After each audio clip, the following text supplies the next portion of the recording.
Hello বন্ধুরা, কেমন আছো সবাই? আজকে চলে এসেছি তোমাদের একটা নতুন ভিডিও নিয়ে। আজকের ভিডিওতে রয়েছে তোমাদের বাংলা মাইনর, যাদের হিস্ট্রি মেজর রয়েছে, পলিটিক্যাল সায়েন্স মেজর রয়েছে, ঠিক আছে, তাদের বেঙ্গলি মাইনর রয়েছে, তাদের আজকের জন্য সেই ভিডিওটি খুবই ইম্পর্টেন্ট তোমাদের জন্য। আজকের এই ভিডিওতে তোমাদের বড় কোশ্চেন এবং কিছু এসএকিউ নিয়ে কথা বলা হবে।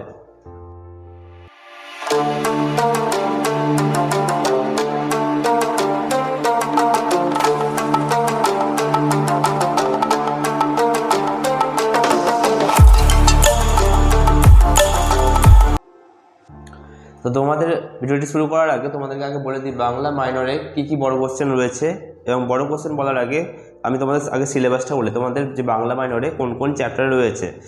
প্রথমে আসছি আমি প্রাচীন মধ্য বাংলার সাহিত্যের ইতিহাস ও ভাষাতত্ত্ব।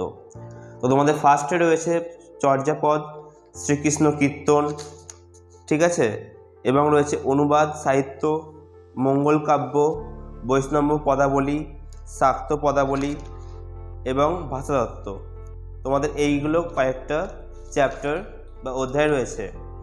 তো আমি চর্যাপদ থেকে কোশ্চেনগুলো বলে দিচ্ছি, তোমরা শুনে নাও ভালো করে। চর্যাপদ কে, কবে, কোথা থেকে আবিষ্কার করেন? চর্যাপদের প্রতিফলিত তৎকালীন সমাজ চিত্রটি বিশ্লেষণ করো, এটা 1 নম্বর কোশ্চেন। চর্যাপদের কাব্য মূল বিচার করো, এটা 2 নম্বর কোশ্চেন। এবং এর সেম টু সেম কোশ্চেন আসতে পারে, চর্যাপদের সাহিত্য মূল বিচার করো, ঠিক আছে। একটা হচ্ছে কাব্যমূল, একটা হচ্ছে সাহিত্যমূল। বাংলা সাহিত্যের ইতিহাসের চর্যাপদের ঐতিহাসিক গুরুত্ব সংক্ষেপে লেখো, ঠিক আছে। নেক্সট আমি আসছি শ্রীকৃষ্ণ কীর্তন। শ্রীকৃষ্ণ কীর্তন কাব্যের বিষয়বস্তু সংক্ষিপ্ত আলোচনা করো, অথবা দিয়ে আসতে পারে শ্রীকৃষ্ণ কাব্যর কয়েকটি খণ্ড রয়েছে, খণ্ডগুলির পরিচয় দাও। নেক্সট কোশ্চেন, বাংলা সাহিত্যের ধারায় শ্রীকৃষ্ণ কীর্তন কাব্যের তৎকালীন সমাজ জীবনের ছবি কতটা ফুটে উঠেছে সংক্ষেপে আলোচনা করো, অথবা দিয়ে আসতে পারে বাংলা সাহিত্যের ইতিহাস শ্রীকৃষ্ণ কীর্তন কাব্যের সমাজচিত্র ব্যাখ্যা করো। এবং এই কোশ্চেনটা তোমাদের জন্য ভেরি ইম্পর্টেন্ট, বড়চণ্ডী দাসের শ্রীকৃষ্ণ কীর্তন কাব্য, শ্রীকৃষ্ণ কীর্তনের কাব্য বৈশিষ্ট্য, শ্রীকৃষ্ণ কাব্যটির বিষয় ও অঙ্গীকাত্ম বৈশিষ্ট্য, রামায়ণের প্রথম অনুবাদের জীবন কথা।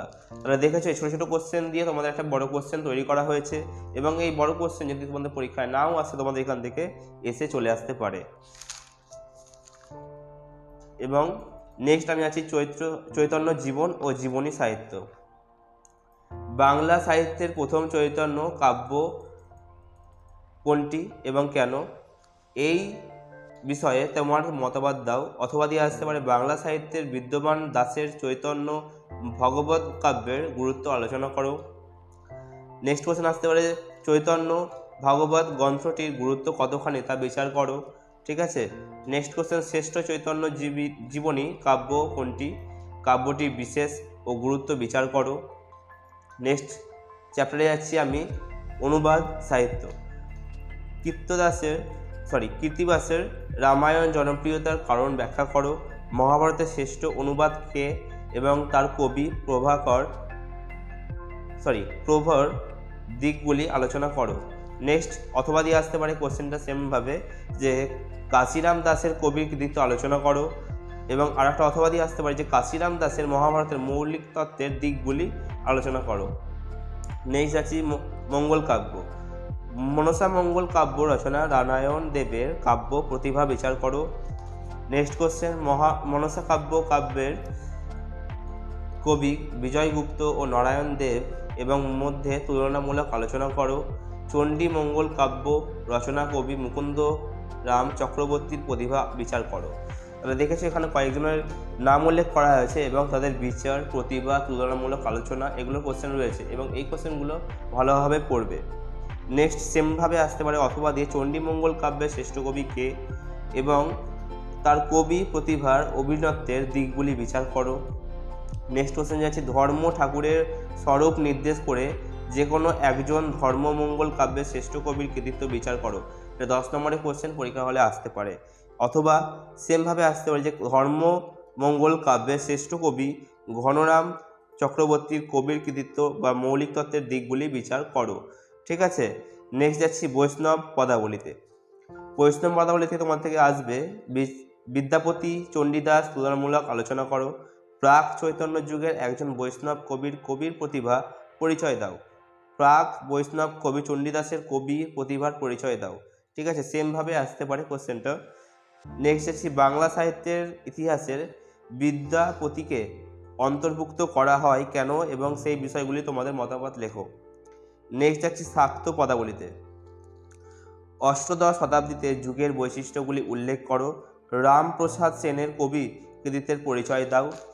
অথবা সেমভাবে আসতে পারে শাক্ত পদাবলীর শ্রেষ্ঠ কবি হিসাবে রামপ্রসাদ সেনের অবদান আলোচনা করো। শাক্ত পদ রচনার কমলাকান্ত ভট্টাচার্য কোথায় স্বতন্ত্র তা বুঝিয়ে দাও। এটা 2021-এ চলে এসছে কোশ্চেনটা, সুতরাং তোমার জন্য কোশ্চেনটা খুবই ইম্পর্টেন্ট কোশ্চেন। নেক্সট যাচ্ছে এই ভাষাতত্ত্বতে। ভাষা সংজ্ঞা ও বৈশিষ্ট্যগুলির সূত্রাকারে আলোচনা করো।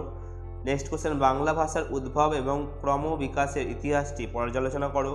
অথবা দিয়ে আসতে পারে যে বাংলা ভাষার জন্ম ইতিহাসটি আলোচনা করো।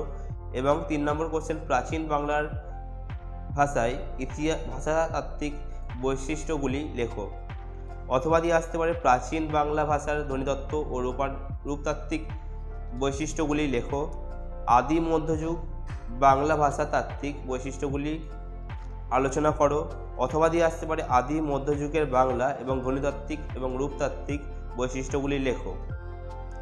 নেক্সট কোশ্চেন অন্ত মধ্য বাংলার ভাষাতাত্ত্বিক বৈশিষ্ট্যগুলি আলোচনা করো। এটা 5 নম্বরেও আসতে পারে কিংবা 10 নম্বরেও কোশ্চেন আসতে পারে। ঠিক আছে, নেক্সট কোশ্চেনে যাচ্ছি আধুনিক বাংলার ভাষায় ভাষাতাত্ত্বিক বৈশিষ্ট্যগুলি লেখো। অথবা দিয়ে আসতে পারে আধুনিক বাংলা ভাষার ধ্বনিতাত্ত্বিক এবং রূপতাত্ত্বিক বৈশিষ্ট্যগুলি লেখো। বাংলা শব্দার্থ পরিবর্তনের ধারাগুলিকে সম্পর্কে উদাহরণ আলোচনা করো। টিকা লেখো অপরিণীত, স্বর সঙ্গীত, সমীভবন, অভিসৃত এবং বর্ণ বিপর্যয়। নেক্সট কোশ্চেন রাঁচি অথবা বাঙালি উপভাষায় 3টি ধ্বনিতাত্ত্বিক ও 3টি রূপতাত্ত্বিক বৈশিষ্ট্যগুলি লেখো। তাহলে তোমাদের যে বাংলা মাইনর সাবজেক্ট রয়েছে সেই বাংলা মাইনর সাবজেক্টের বেশিরভাগ কোশ্চেনে দেখা যাচ্ছে যে কোনো কবি বা বিখ্যাত ব্যক্তিদের নাম দিয়ে তুলনামূলক আলোচনা বর্ণনা করো, এই কোশ্চেনগুলো দেওয়া রয়েছে।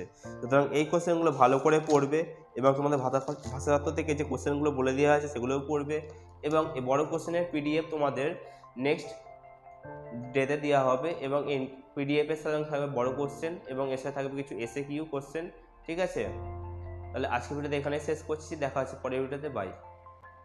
ভিডিওটি ভালো লেগে থাকলে তুমি তোমার বন্ধুদেরকে ভিডিওটি প্রচুর পরিমাণে শেয়ার করো, লাইক করো এবং সাবস্ক্রাইব করো। দেখা হচ্ছে পরের ভিডিওতে। বাই।